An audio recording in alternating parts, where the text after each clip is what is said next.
He was born on January 15, 1929, at 501 Auburn Avenue in Atlanta, Georgia. His name at birth was Michael King Jr.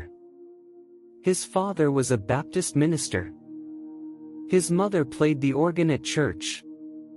They lived in a modest house, just behind Ebenezer Baptist Church. He grew up surrounded by books, prayer, and hymns. At home, there was discipline, but also music, meals, and stories from Scripture. He played with the boy next door. They ran together in the dirt, shared toys, laughed without worry.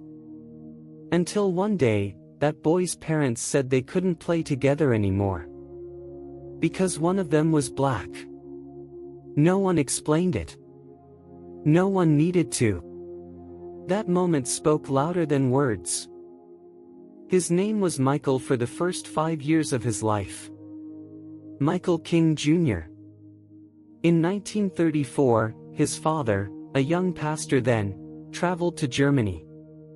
There, he learned about Martin Luther, the reformer who stood against a powerful church, and refused to be silent.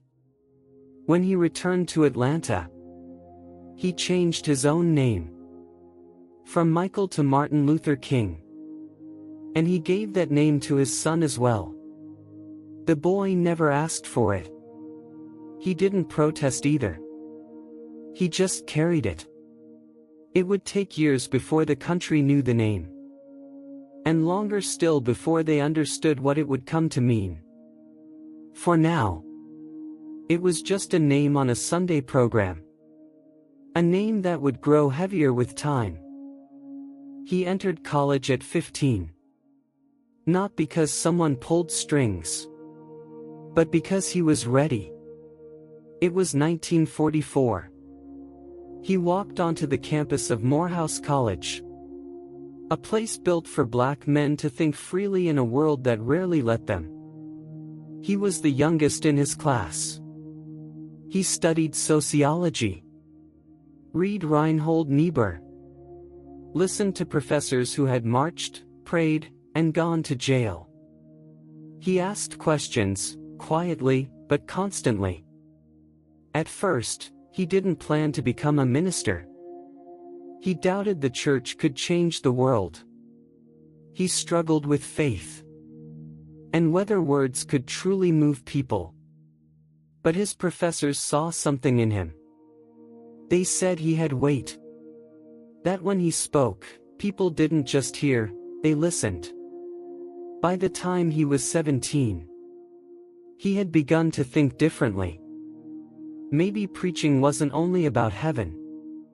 Maybe it was about what happens here. On sidewalks, in courtrooms, in bus seats. He met her through a mutual friend. Her name was Coretta Scott. She was studying music in Boston.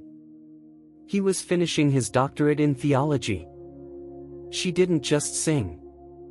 She believed in justice, in art, and in the kind of world where neither needed permission to exist. They wrote letters, walked through quiet parts of the city, talked about war, faith, fear, and what they could do about it. They married on June 18, 1953. In the backyard of her parents' home in Alabama. His father performed the ceremony. No headlines. Just family, friends, and a new beginning. A year later, he accepted a call to serve as pastor at Dexter Avenue Baptist Church in Montgomery. He was only 25. The congregation was small, but the weight he carried into that pulpit would only grow heavier. At the time, he didn't call himself a leader. He wasn't chasing speeches or crowds. He simply believed that preaching meant telling the truth, even if only a few people were listening. It began with a seat, and a woman named Rosa Parks, who refused to give hers up. It was December 1955 in Montgomery, Alabama. The buses were segregated. The rules were known, and wrong.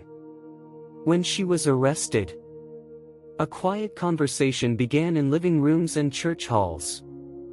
It grew into something larger. Flyers were printed. Meetings were held.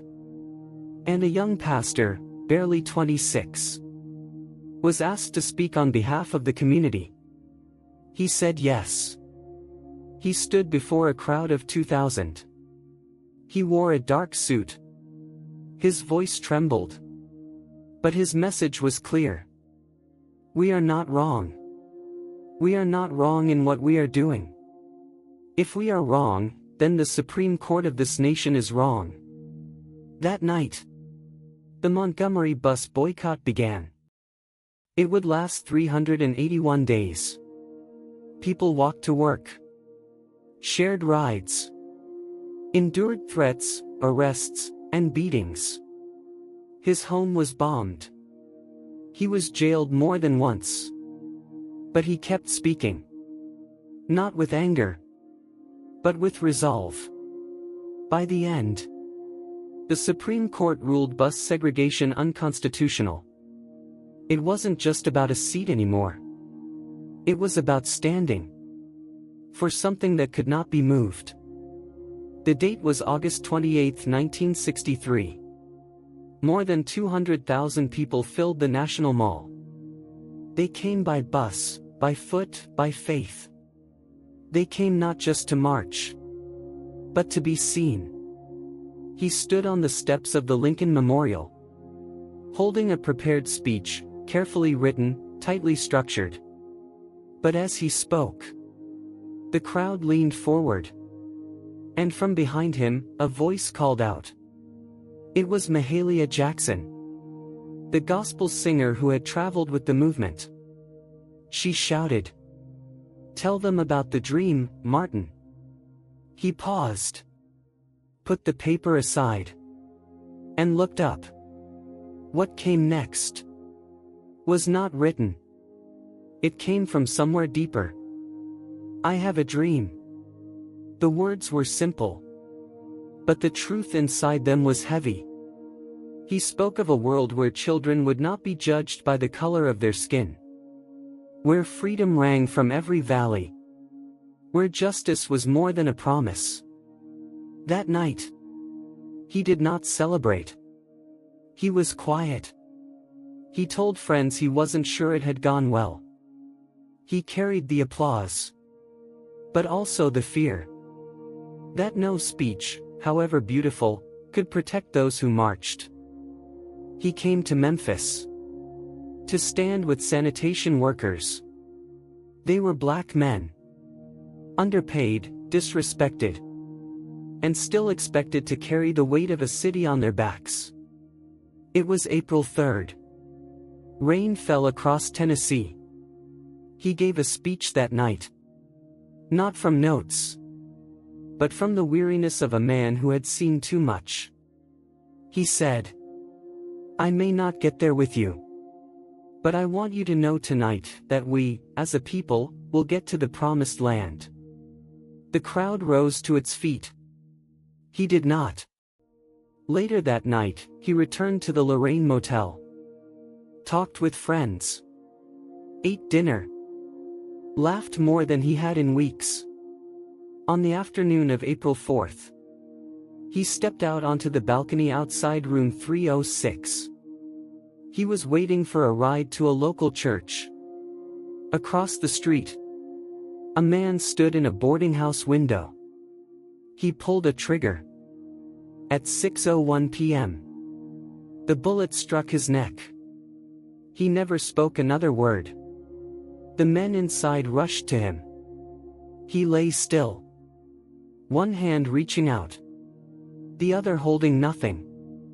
By 7:05 p.m., he was pronounced dead at St. Joseph's Hospital. He was 39 years old. He never owned a house. He never left behind wealth. What he left was a voice and a question. How long until justice? They called him a prophet, a hero. Some still call him a dream. But his children remember their father. Not for speeches, but for bedtime stories and Sunday mornings. Coretta remembered a man who often sat in silence. Because he didn't always have answers. Only the burden of asking better questions. In the final sermon he never got to give, he wrote a line.